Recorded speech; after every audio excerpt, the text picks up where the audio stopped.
Welcome to our final session of this DealBook 2020. It is a privilege, more than a privilege really, to have our next two guests with us. And what a special conversation this is going to be.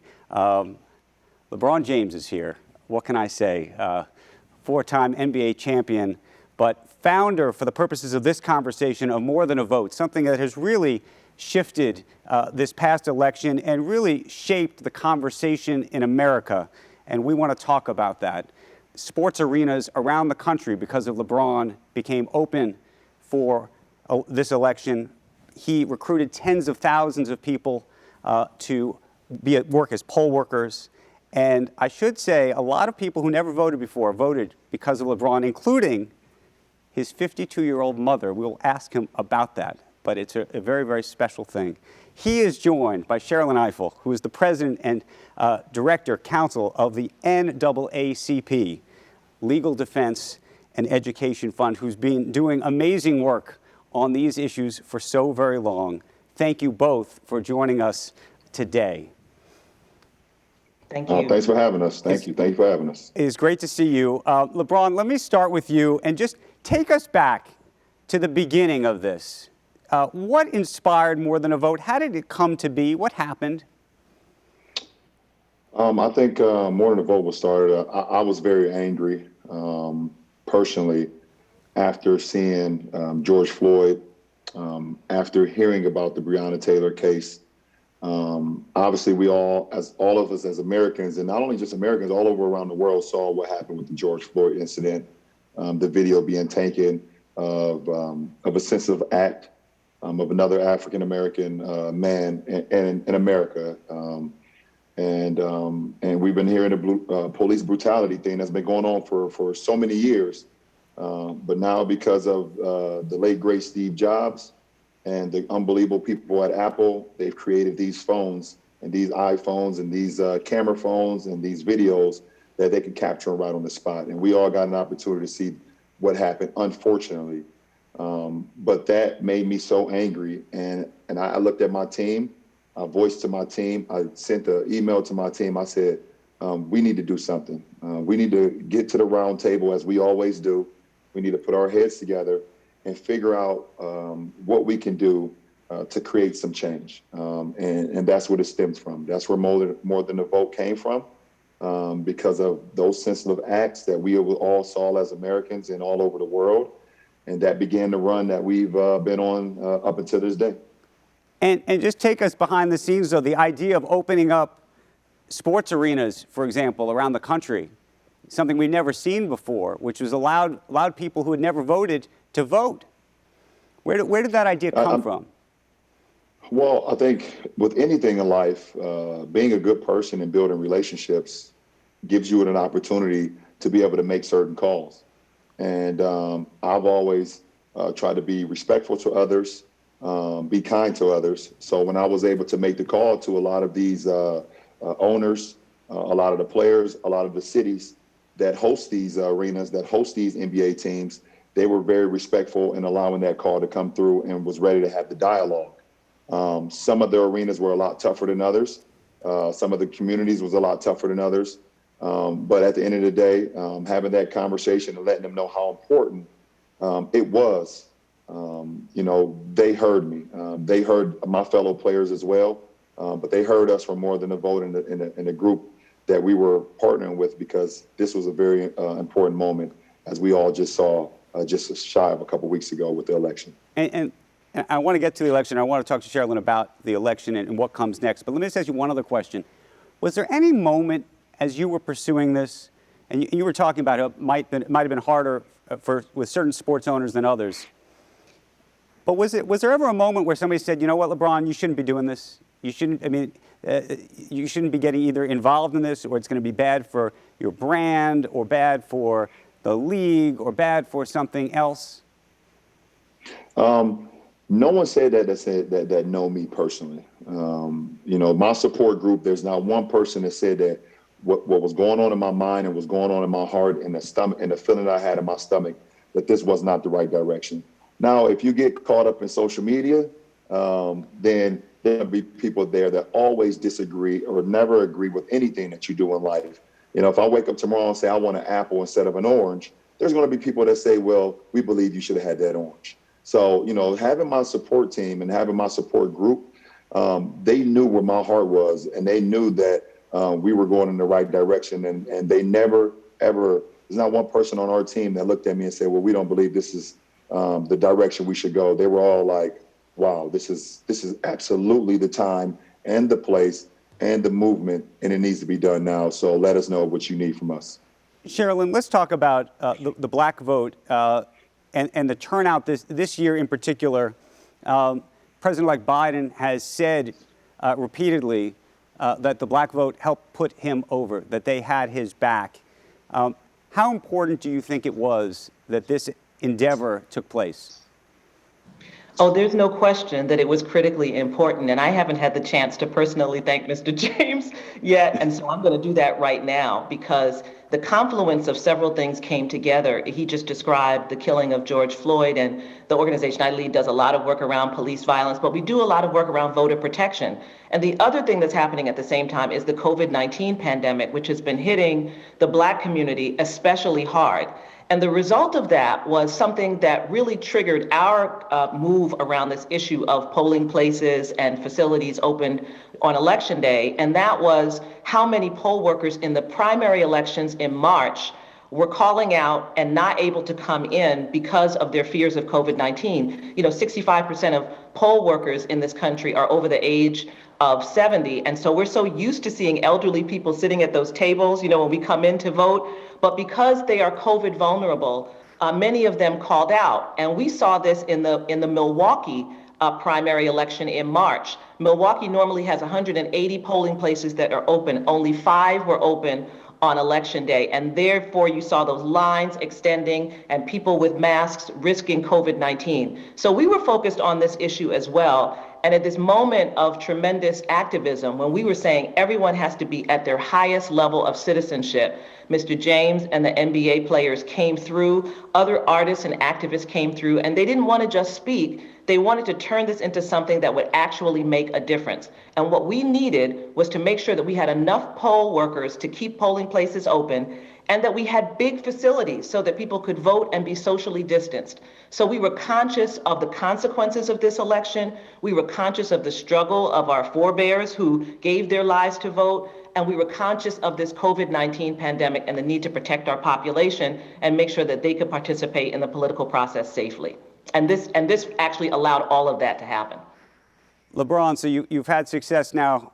Well, you've had many championships, but you've now had maybe this is your first championship in this space. What is the next endeavor? What's the next step in this project? Well, that's always the question. And we have some things that's going on in Georgia right now that we're discussing, and we're going to continue to figure out ways we can create change because we did not want this to be just a one-off. Everyone heard about the election and we knew how important the election was, obviously, but we don't want to be a one-off brand. We're not a one-off group. We're not a one-off team.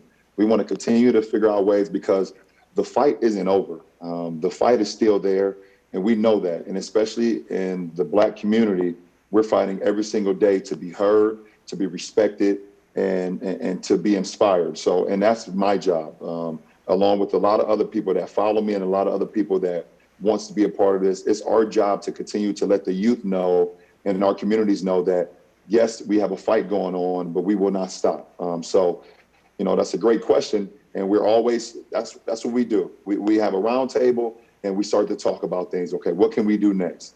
Because this is not a one-off thing for us. So you mentioned Georgia. What's the plan in Georgia?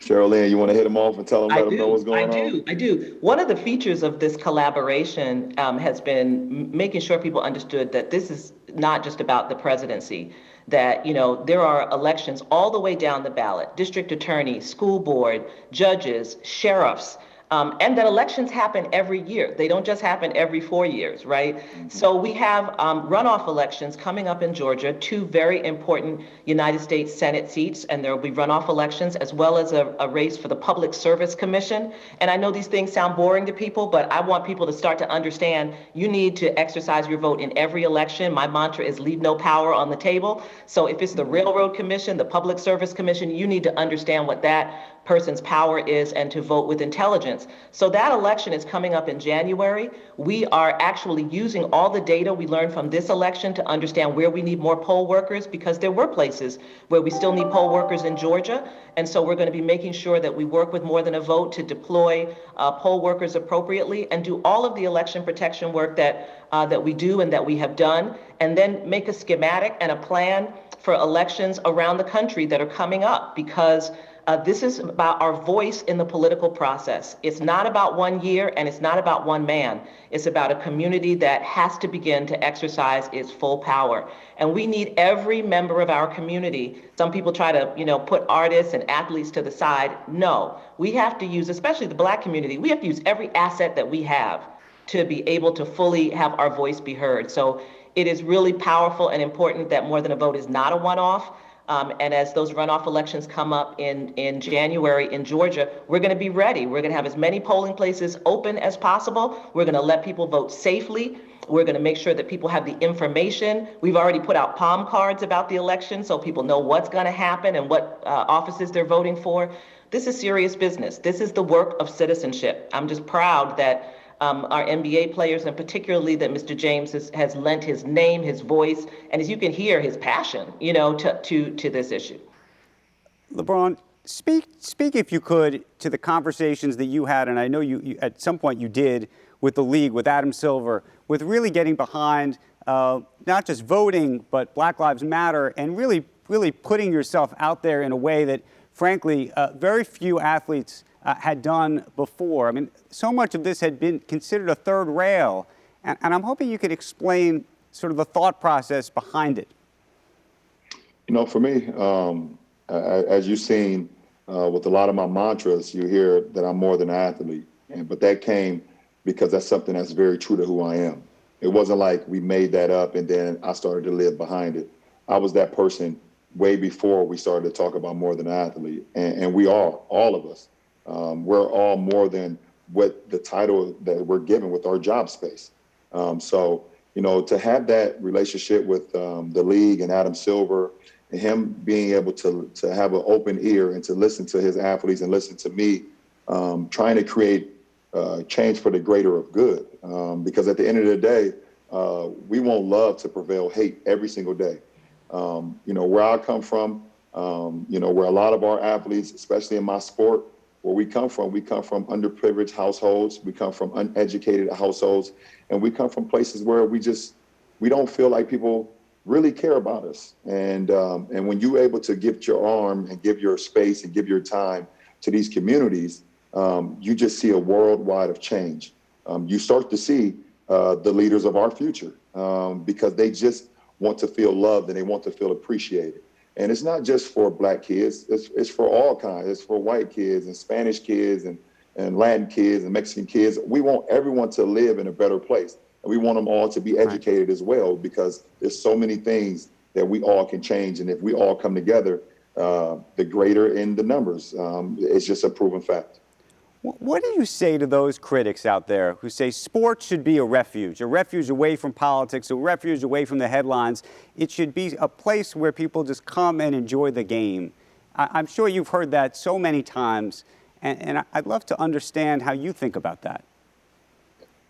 Well, I mean, at the end of the day, when you strip away everything that we get dressed up for, it would be the same if you went to a haunted house and you're seeing all these people get dressed up in these costumes to terrify people on one given night. But you told them that they couldn't go out and speak about things they're passionate about. Or if you're going to a Starbucks and you see the lady in there and she was making your coffee in the morning, but we told her, stick to coffee. That's what you do. Stick to being at Starbucks. And it's the same for us as athletes. We love what we do. We're passionate about what we do, just like everyone else in their respective fields. But we're all human, no matter the color of your skin, no matter how tall you are, no matter no matter what background you come from, we're all human. So the critics at this point in my life does absolutely nothing to me. What does something to me and what moves my needle is listening to the people and listening to my people in my community, listening to my kids at my school, because they'll tell you what's needed. They'll tell you what needs to be done. And then it's my job to put the resources, get the group of people, and use my influence for the better of good. Hey, Sherrilyn, I'm hoping you can help me with maybe some political analysis about what might be described as the black vote. And I think there was a big surprise this year. A huge community, as you know, came out in favor of President-elect Biden, but more people in the black community than the last election came out for Trump. Can you explain that? Well, I've been a voting rights lawyer for a number of decades, and one thing I know very clearly is that black voters are among the most sophisticated voters in this country in terms of understanding the issues and the candidates that are articulating a vision for their children, just like any other voter wants. And this election, it was very clear what was on the line. I think the COVID-19 pandemic, brought that into stark relief. It was very clear that the kinds of rhetoric and the kind of agenda that was being advanced by Mr. Trump. And black voters have a right, just like any voter, to decide when they feel passion and when they want to be involved and protect their communities and the future of their children. And I do think that they were also encouraged, many voters, by the sense of community that happened when people stepped out of the traditional roles that people expected to speak. That's a signal to voters that this race is significant. And that's why More Than a Vote was important, and a number of other artists and activists, that, of course, the work of the N.B.A., all of those people, when we all speak in our voice, we are signaling to one another that this is a moment when we have to come out and protect our communities and articulate what we want. Now, LDF, the organization I lead, is a nonpartisan organization. We don't tell anybody who to vote for. We don't endorse candidates. We also, in this initiative, didn't say that people can only use this arena if they are black or if they are Latino. We didn't say you can only be a poll worker if you're black or if you're Latino. So the effect of it is, just like all civil rights actions, is that it benefited the entire community. That white voters were benefited by having more polling places open, by having more facilities that were COVID safe. And so what we saw is what often happens in this country, what is the history of the civil rights movement, is that when we work to ensure that black people are treated as equal citizens and have a right to participate in the process, it actually cascades out to improve American democracy and to everyone. And so that's what we saw. The highest vote turnout in any presidential election in the history of this country. Whoever you voted for, this was the election in which the most voters of any race came out and decided they wanted to participate. Hey, LeBron, question about President Trump. You were very critical of him. He's been critical of you. When you think about what's happened here, were you surprised by some of those statistics in terms of members of the black community that went and supported him? Well, I mean, it's not that I was surprised or not, but like, Sherrilyn said, we wanted to just create opportunity for all kinds, for black, for white, for Latin, for everyone to have to exercise their right and also be able to educate them. I mean, we had a lot of people that believed that they could not vote because of certain things that went on in their past. And a lot of those things were not true. They didn't believe that they could exercise their right to vote. So it's never been, when you look at More Than a Vote, we never told anyone who to vote for or who not to vote for. We never said anything about one candidate or the other candidate. We just wanted people to exercise their opportunity to vote and be able to create change, because that's what we all talk about. We always talk about we want change. Well, here's the opportunity. We're going to give you all the support. We're going to give you the knowledge. We're going to give you the facts. And then here's your opportunity. Here's your blueprint. You take this and then exercise your opportunity to vote. So it's never been about me versus him or her versus him. It's not about that. It's about having the right people in place and giving the opportunity to everyone who has the opportunity to vote, that so many people worked hard for years and years and years ago. Tell us about your mother voting. Probably one of the best days of her life and it made me proud. If I was not even, I didn't know I could get even more proud of my mother. And I told her that Barack and Michelle was extremely proud of her, and it just blew her away. You know, it was a moment that my mom, she believed that finally that she was being heard, and she felt like she could make an impact. And that goes all the way back to what I say about our communities, where you grow up and over a year and over time, because you've been hearing the same narrative that we're at the bottom of the map and we don't matter, or you know, we can't create change. And that goes to show you, no matter how young you are or where you are in life. My mother's 52 years old, and she went out and exercised her right to vote, and she was proud of it. Mask and all, mask and gloves, she did it all. So, you know, it was an unbelievable moment for not only my family, but also for her grandkids to see as well. I know we're running out of time, but I do have to ask, you got to go back and start playing in only 3 weeks. How do you feel about it? I mean, this is what it is. And one thing about with me and my family and my friends, we all talk about, you play the hand that's dealt. So I'm ready for the hand that's dealt to me, and I'm going to make the most of it. And finally, what's the hat say? The hat says real change is not created by sitting on the sidelines. This is all a part of our More Than a Vote initiative. And we got a little apparel. People feel proud when they wear it. We got hoodies and sweaters and masks and this hat as well. So it's proud. It's a proud feeling to be a part of such a great group and so many intelligent, smart people that's passionate about something. So I'm proud to wear it. Well, let me thank both of you, Sherrilyn and LeBron, for joining us today. We are so grateful. Thank you for all the work that you are doing. It is important work, and I hope we have an opportunity to talk to you in person when the world goes back to normal. Thank you. Thank you. Thank you. Thank you so much. Sherrilyn, love you. Thank you. Thank you, Mr. James. I'm so honored.